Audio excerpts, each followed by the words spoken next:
Do not buy a house until you watch this video first. The housing market is finally about to collapse.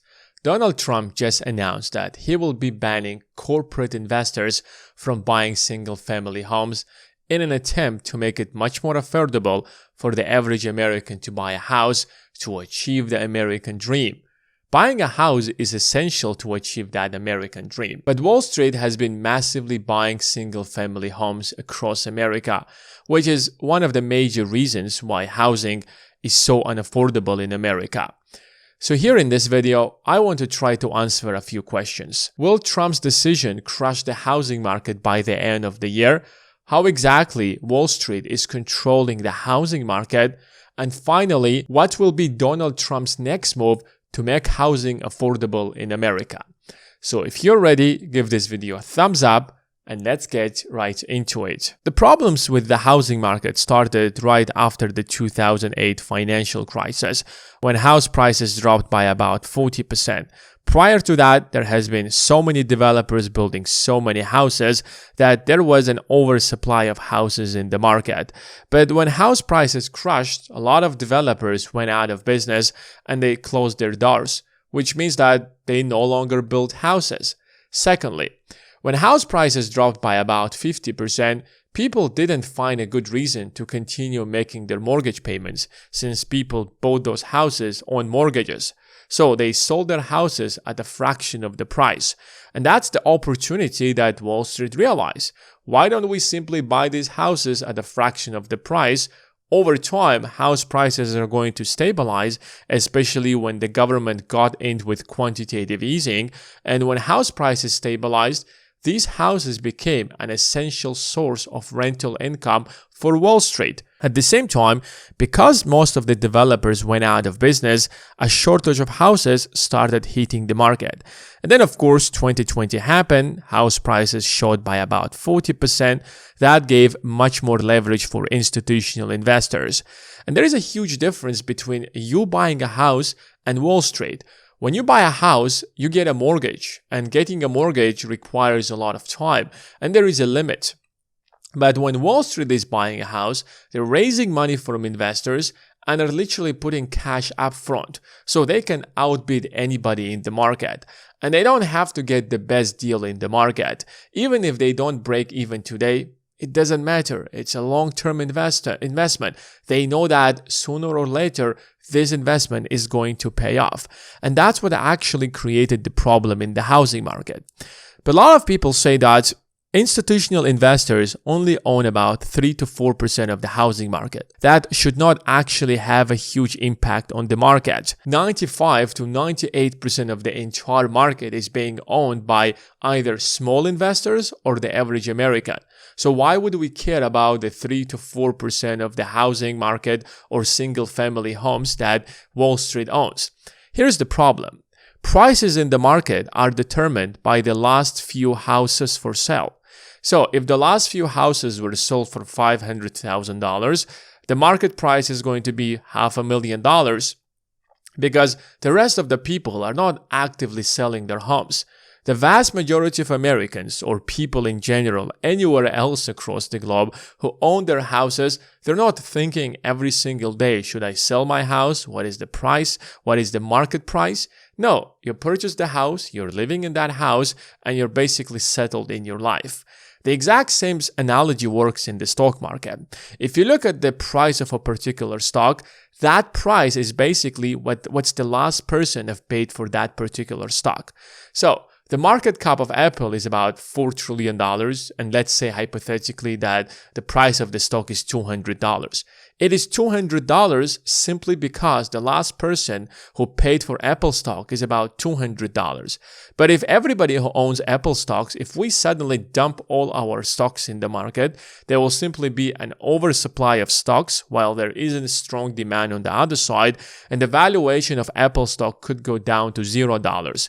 The exact same analogy works with every single asset. So this is how 3 to 4% of the single family house allows Wall Street to have full control over house prices. Let's say hypothetically that there are simply 100,000 houses in the market and only 2% of them are for sale, about 2,000 homes. So if Wall Street is actively buying 3 to 4% of all the houses in the market to have that 3 to 4% market share in the market, that's about 300 to 400 houses. 300 to 400 houses is about 15 to 20% out of the 2,000 homes that are there for sale. Now, suddenly, Wall Street is buying up to 20% of all the houses that are being listed in the market. Suddenly, their 3 to 4% ownership of single-family homes is turning into 20%. They're removing a huge chunk of houses out of the market. That creates a bidding war. And when you have bidding war, that instantly pushes house prices to the roof. Now, another problem is that those institutional investors are putting cash upfront and are doing that very fast. Well, you are there in the bank trying to approve your mortgage, and even when you approve your mortgage, you have a limit on what kind of houses you can buy. So if the bidders or Wall Street simply outbid you literally by a small percentage point on that house, you no longer can buy that house. But Wall Street doesn't care because they know that this is an investment. The money was raised from investors, and sooner or later, this investment is at least going to break even. So you made a decent investment. Imagine you are the developer. Why don't you build more houses if there is so much demand in the market? If there are so many people who want to buy a house, but they cannot possibly afford it, why don't more developers get into the market, just build more houses? Even the chairman of the Fed made it clear that we're lowering down interest rates, but lower interest rates are not leading to lower mortgage rates simply because there is a shortage of homes in the market. The only way to fix this problem is to literally just build more houses. And building more houses is not as difficult as most people imagine. It's literally, you're living in the 21st century. We're sending rockets to space. We have Starlink. We have literally 5G internet. We have so much cool things. And yet here we are. We can't build essential things for people, like housing. The problem with housing isn't building themselves, but rather there are laws that prevent developers from building. First of all, there are zoning laws. So if you build in the wrong place, or if you want to build in a specific place and zoning does not allow you, you have to go to court and win your case in the court to be able to build there. And if you lose that court case, now you spend so much money. Do you think developers want that kind of nightmare for them? Well, of course not. It's so difficult for developers to spend millions of dollars on court fees and legal fees to be able to build in specific places. Secondly, their permits. There is so much bureaucracy from the moment that you want to build a house to getting all your permits to build that house. And that's why individuals on themselves, it's very difficult for you to go and build a house because it's going to cost you so much money just to get those permits. And I didn't even talk about the amount of time that it requires you to get those permits. And that's why housing is only possible when you are a developer, when you are doing this as a business. And finally, there is a lot of cost. So since the introduction of tariffs, the cost of building houses have increased. There is a shortage of labor in the market because there is immigration laws that prevent more people from coming to the US. Thirdly, there is an increase in the cost of materials. So there are a lot of risks that are associated with building houses. As a developer, you are in the business and you want to turn a profit.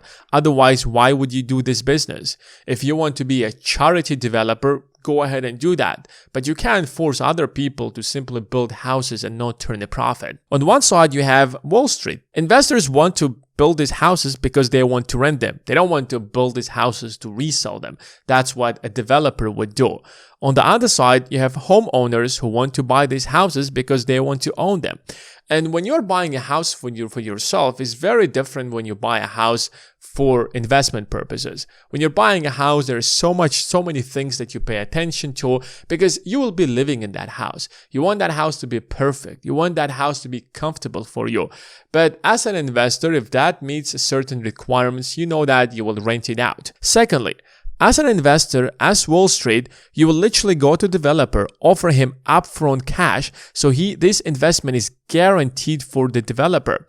Developer knows that if I'm going to build these single family houses, first of all, I have upfront cash that came in from Wall Street. Secondly, this is a guaranteed investment where I will make a profit. Well, if you're selling those houses to homeowners, first of all, you're not actually getting paid unless you build those houses first. And these people will pay you with a mortgage, which means that they have to go and get approved. So there is a lot of risks that are associated by building houses for the average home buyers. The real question comes at the end of the day, why don't we simply make it much easier for people to build these houses? There is always a struggle. There is like a tug of war between homeowners and wannabe homeowners. If you're a homeowner, you want a limited supply of homes in the market.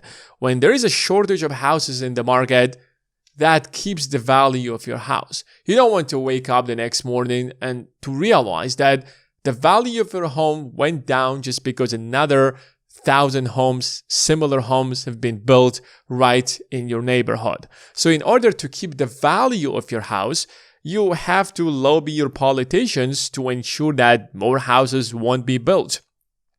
And if you are a huge institutional investor with so much power and really good connection, you will be lobbying for that much stronger than the average people. So that keeps zoning laws and the permits much more difficult to bypass, which increases the cost of building.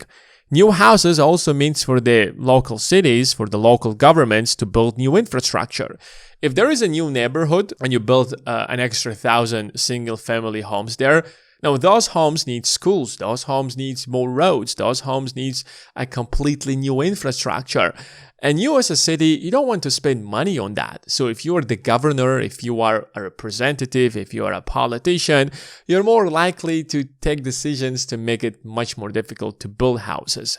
And if you're a politician in your place and you also own a bunch of properties, you're the first person who is not interested in building more homes because you know that the value of your homes or your houses are going to plummet.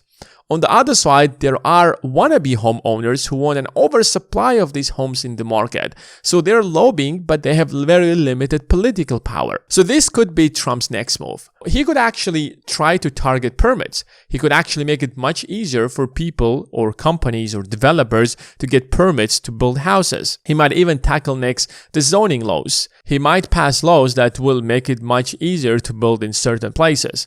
And finally, just like the government is subsidizing the steel industry, it could subsidize other industries that are producing the essential products for house buildings.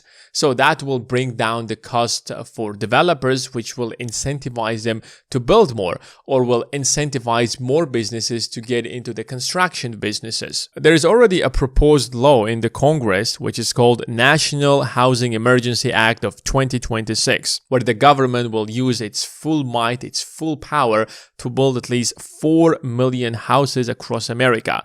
There is literally a shortage of about 4.7 million homes across the country, well, at least according to Zillow. So by building 4 million houses, that will significantly drive house prices down. Because at the end of the day, what keeps house prices so high? It comes back to supply and demand. If you fix supply while demand still is the same, house prices will plummet and vice versa. Well, of course, it has the potential to literally crush house prices. That's why I wouldn't actually expect house prices to completely collapse by the end of the year. There is a probability that house prices will go down slightly. Now, if you look at house prices, you will quickly realize that they haven't been growing at least since 2022. In fact, they have actually plummeted since their peak. And if there are going to be more laws that will make it easier for developers to build more houses, harder for Wall Street to outbid everybody in the market, this could actually start going down bit by bit.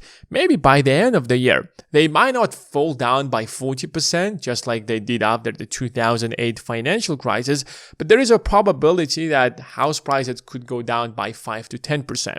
And especially when we are headed into the midterm election, there are more incentives for Trump to actually take actions that will actually get him more votes to keep the Republicans the majority in the Congress. Affordable housing is essential for the average American, not just because you want to have a roof over your head, but also housing has always been the essential asset for building wealth. So here's how the average American builds wealth. He gets a mortgage, he buys a house, and over time, as the value of the house rises and he pays off the mortgage, he is going to build his real wealth.